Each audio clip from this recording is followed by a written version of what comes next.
നജീബിന്റെ role പൃഥ്വിരാജിനെ തന്നെയായിരുന്നു cast first choice Prithviraj തന്നെയായിരുന്നു.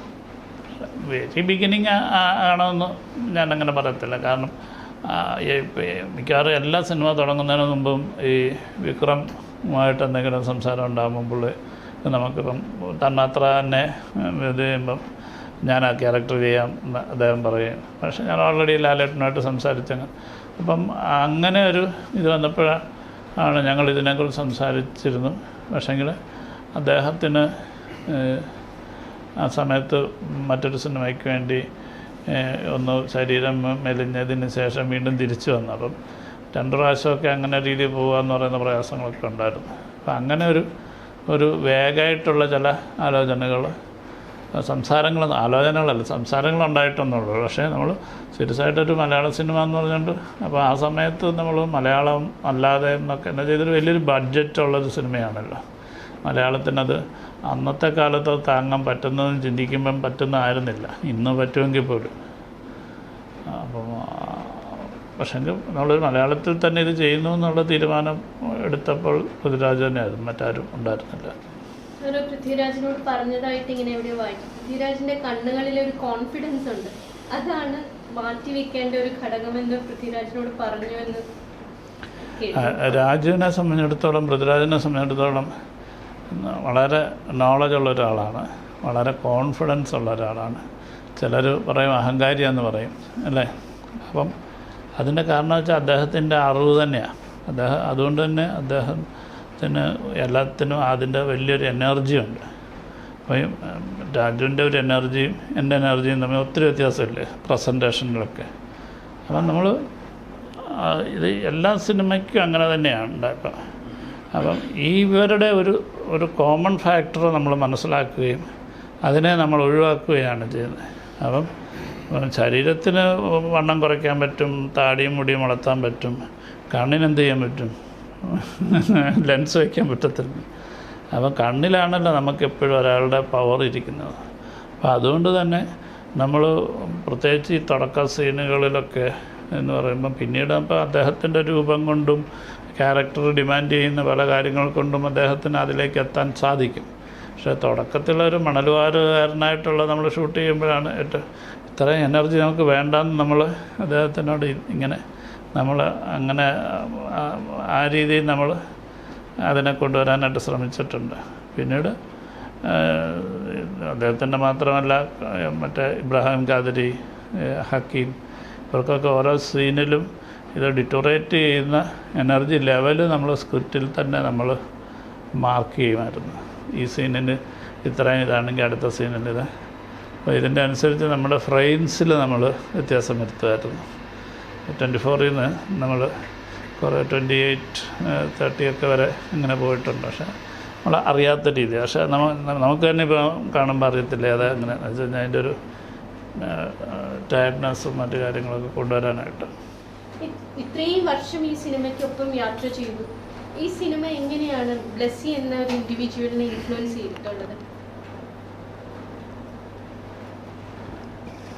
എനിക്ക് തോന്നിയിട്ടുള്ളത് നമ്മൾ ഒരുപാട് പൗലോ കൊയ്ലോയുടെ വാക്കുകൾ തൊട്ട് നമ്മൾ ഉപയോഗിച്ചിട്ടുള്ള ഒരു ഇതാണ് നമ്മുടെ സ്വപ്നങ്ങൾക്ക് കൂട്ടായിട്ട് നിൽക്കുന്ന ലോകത്തിനെക്കുറിച്ച്.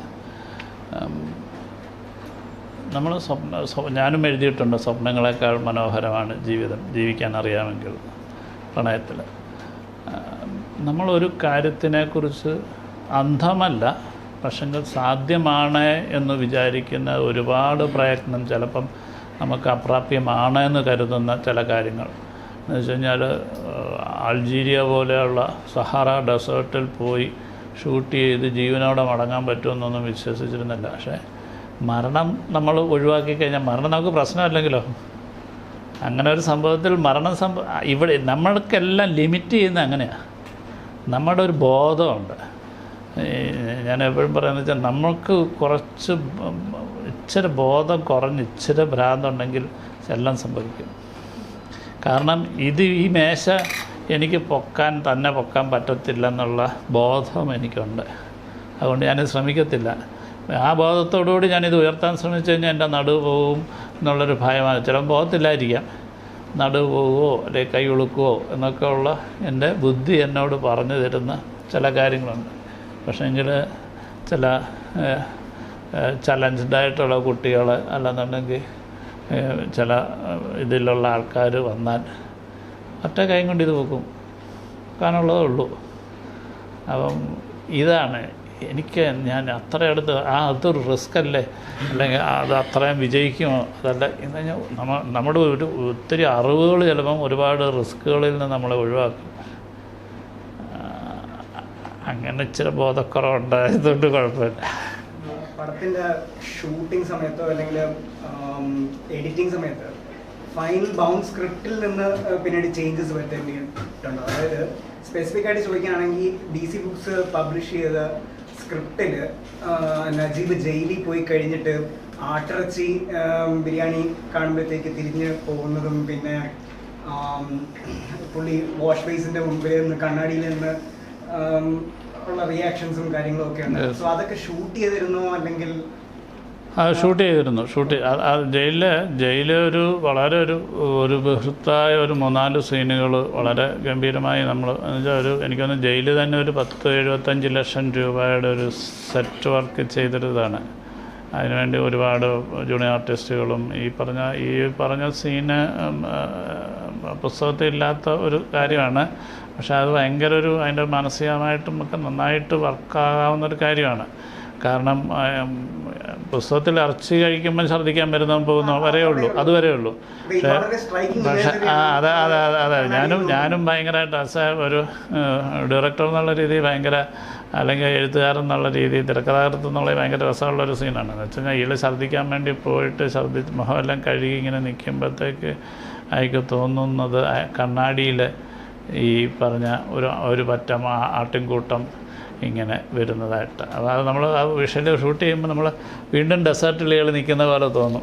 ആ ഫ്രെയിമിൻ്റെ പിന്നീടാണ് ഈ കണ്ണാടിയിലാണ് ഇത് കാണുന്നതെന്ന് മനസ്സിലാകുന്നത്. അപ്പോഴത്തേക്ക് അപ്പോൾ അവിടെ ഭയങ്കരമായിട്ട് അസ്വസ്ഥനായിട്ട് ഈ പൈപ്പ് തുറന്ന് വെള്ളം ഇങ്ങനെ സ്പ്ലാഷ് അതിലെല്ലാം ഒഴിച്ച് വെള്ളം വീഴുമ്പോഴത്തേക്ക് ഇതിങ്ങനെ ഡിസപ്പിയർ ആവുകയും അതിൻ്റെ ഒരു ഇതിൽ നിൽക്കുമ്പോൾ ആശ്വസിച്ച് നിൽക്കുമ്പോൾ ഒരു നനഞ്ഞ ആട് കണ്ണാടിയിൽ നിന്ന് വെളിയിലിട്ടിറങ്ങി ഇത് കണ്ട അയാൾ പോകുന്നൊരവസ്ഥയൊക്കെ ഉണ്ട്. അയാൾ മാനസികമായിട്ട് അയാൾക്ക് ആ അപ്പം പക്ഷേങ്കിൽ അത് നമുക്ക് സിനിമയുടെ ഒരു ദൈർഘ്യം കൊണ്ട് ഒഴിവാക്കേണ്ടി വന്ന സീക്വൻസാണ്. ഇതുപോലെ സ്ട്രൈക്കിംഗ് ഇമേജറിയാണ് സിനിമയുടെ ബുക്കിൻ്റെ അവസാനത്തെ എയർപോർട്ടിൽ നിന്ന് നടന്നു പോകുമ്പോൾ ആളുകളുടെ കൂട്ടം നടന്നു പോകുമ്പോൾ നജീബ് പുറകെ നോക്കുമ്പോൾ ആട്ടിൻകൂട്ടം നടന്നു പോകുന്ന പോലെ പുള്ളിക്ക് തോന്നുന്നതായിട്ടാണ് ബുക്കിൻ്റെ അവസാനത്തേത്. അത്തരം അതൊരു ഭയങ്കര സ്ട്രൈക്കിംഗ് ഇമേജറിയാണ്. ആ ചോയ്സ് സിനിമയിൽ വേണ്ടെന്ന് അവിടെ വേണ്ടെന്ന് തീരുമാനിച്ചിരുന്നു. പക്ഷേങ്കിൽ അതിനു മുമ്പ് ഉള്ള എൻ്റെ തിരക്കഥയിൽ അത് പുസ്തകത്തിലുണ്ടോയെന്ന് എനിക്ക് തോന്നുന്നില്ല. എഡിറ്റ് ചെയ്ത് ഇദ്ദേഹത്തിൻ്റെ ഈ ഒരു സെല്ല് നിറച്ചും ആടുകൾക്കിടയിൽ ഇയാൾ തനിച്ചിരിക്കുന്ന പോലെയൊക്കെയുള്ളൊരു ഈ മറ്റേയാൾ ഈ അറബി വന്ന് ഇയാളെ മനസ്സിലാക്കിയതിന് ശേഷം പോകുന്നിടത്ത് ഉള്ള അയാൾ ഉറക്കത്തിൽ നിന്ന് ഞെട്ടി ഉണരുമ്പോൾ അങ്ങനത്തെ ഒരു ഫീലിലൊക്കെ നമ്മൾ എഴുതിയിരുന്നു. പക്ഷേങ്കിൽ അത് നമുക്ക് പറഞ്ഞ ഒരു 2-3 സിനിമയാക്കാനുള്ള സീക്വൻസ് കണ്ടൻ്റ് ഉള്ളതുകൊണ്ട് ആണ്.